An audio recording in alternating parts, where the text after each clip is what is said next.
Hope is not a plan. I hope it doesn't happen. I hope it doesn't. But if it does, we have to plan for it already. And that's what I was talking about. How do we get our people out? How do we protect kung magkagulo, gera na nga dito.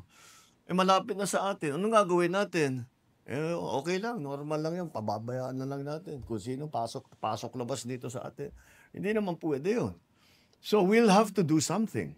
So inevitably, despite our fervent wish to avoid any confrontation with anybody anywhere, war over Taiwan will drag the Philippines kicking and screaming into the conflict. And I think because of the narrative coming out uh,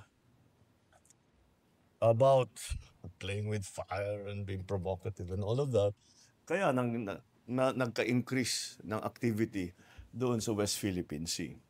I think for propaganda purposes misinterpreted.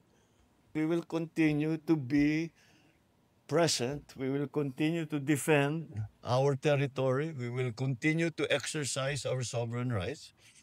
And despite any opposition from anyone, we will continue to do that as we have done in the past 3 years.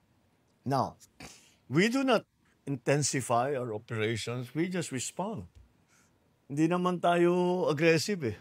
Ano lang tayo, dumidepensa lang tayo.